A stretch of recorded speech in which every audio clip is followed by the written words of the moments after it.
Chapter 9 of The Science of Getting Rich by Wallace D. Wattles. How to Use the Will. To set about getting rich in a scientific way, you do not try to apply your willpower to anything outside of yourself. You have no right to do so anyway. It is wrong to apply your will to other men and women in order to get them do what you wish done.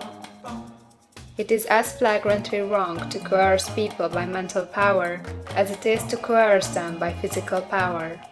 If compelling people by physical force to do things for you reduces them to slavery, compelling them by mental means accomplishes exactly the same thing.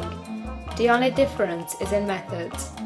If taking things from people by physical force is robbery, then taking things by mental force is robbery also. There is no difference in principle. You have no right to use your willpower upon another person, even for his own good, for you do not know what is for his good. The science of getting rich does not require you to apply power or force to any other person in any way whatsoever. There is not the slightest necessity for doing so. Indeed, any attempt to use your will upon others will only tend to defeat your purpose. You do not need to apply your will to things in order to compel them to come to you. That would simply be trying to coerce God, and would be foolish and useless, as well as irreverent. You do not have to compel God to give you good things, any more than you have to use your willpower to make the sun rise. You do not have to use your willpower to conquer an unfriendly deity, or to make stubborn and rebellious forces do your bidding. Substance is friendly to you, and is more anxious to give you what you want than you are to get it. To get rich, you need only to use your willpower upon yourself. When you know what to think or do, then you must use your will to compel yourself to think and do the right things. That is the legitimate use of the will in getting what you want, to use it in holding yourself to the right course. Use your will to keep yourself thinking and acting in a certain way. Do not try to project your will or your thoughts or your mind out into space to act on things or people. Keep your mind at home. It can accomplish more there than elsewhere. Use your mind to form a mental image of what you want and to hold that vision with faith and purpose. And use your will to keep your mind working in the right way. The more steady and continuous your faith and purpose, the more rapidly you will get rich, because you will make only positive impressions upon substance, and you will not neutralize or offset them by negative impressions. The picture of your desires, held with faith and purpose, is taken up by the formless, and permits it to great distances throughout the universe for all I know. As this impression spreads, all things are set moving toward its realization. Every living thing, every inanimate thing, and the things yet uncreated, are stirred toward bringing into being that which you want. All force begins to be exerted in that direction. All things begin to move toward you. The minds of people everywhere are influenced toward doing the things necessary to the fulfilling of your desires, and they work for you unconsciously. But you can check all this by starting a negative impression in the formless substance. Doubt or unbelief is as certain to start a movement away from you as faith and purpose are to start one toward you.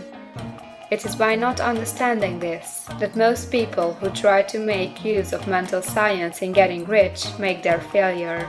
Every hour and moment you spend in giving heed to doubts and fears, every hour you spend in worry, every hour in which your soul is possessed by unbelief, sets a current away from you in the whole domain of intelligent substance. All the promises are unto them that believe, and unto them only. Notice how insistent Jesus was upon his point of belief, and now you know the reason why. Since belief is all important, it behooves you to guard your thoughts, and as your beliefs will be shaped in a very great extent by the things you observe and think about, it is important that you should command your attention. And here the will comes into use, for it is by your will that you determine upon what things your attention shall be fixed. If you want to become rich, you must not make a study of poverty. Things are not brought into being by thinking about their opposites. Health is never to be attained by studying disease and thinking about disease. Righteousness is not to be promoted by studying sin and thinking about sin. And no one ever got rich by studying poverty and thinking about poverty. Medicine as a science of disease has increased disease. Religion as science of sin has promoted sin. And economics as a study of poverty will fill the world with wretchedness and want. Do not talk about poverty. Do not investigate it or concern yourself with it. Never mind what its causes are. You have nothing to do with them. What concerns you is the cure. Do not spend your time in charitable work or charity movements. All charity only tends to perpetuate the wretchedness it aims to eradicate. I do not say that you should be hard-hearted or unkind and refuse to hear the cry of need. But you must not try to eradicate poverty in any of the conventional ways. Put poverty behind you, and put all that pertains to it behind you and make good. Get rich, that is the best way you can help the poor. And you cannot hold the mental image which is to make you rich, if you fill your mind with pictures of poverty. Do not read books or papers which give you circumstantial accounts of the wretchedness of the tenement dwellers, of the horrors of child labor, and so on. Do not read anything which fills your mind with gloomy images of want and suffering. You cannot help the poor in the least by knowing about these things, and the widespread knowledge of them does not tend to all to do away with poverty. What tends to do away with poverty is not the getting of pictures of poverty into your mind, but getting pictures of wealth into the minds of the poor. You are not deserting the poor in their misery when you refuse to allow your mind to be filled with pictures of that misery. Poverty can be done away with, not by increasing the number of well-to-do people to think about poverty, but by increasing the number of poor people who purpose with faith to get rich.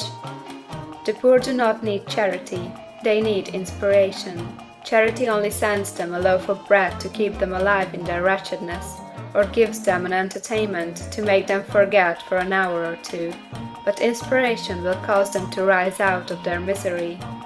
If you want to help the poor, demonstrate to them that they can become rich. Prove it by getting rich yourself. The only way in which poverty will ever be banished from this world is by getting a large and constantly increasing number of people to practice the teaching of this book. People must be taught to become rich by creation, not by competition. Every man who becomes rich by competition throws down behind him the ladder by which he rises, and keeps others down. But every man who gets rich by creation opens a way for thousands to follow him, and inspires them to do so. You are not showing hardness of heart or an unfeeling disposition when you refuse to pity poverty, see poverty, read about poverty, or think and talk about it, or to listen to those who do talk about it. Use your willpower to keep your mind off the subject of poverty, and to keep it fixed with faith and purpose on the vision of what you want. End of chapter 9.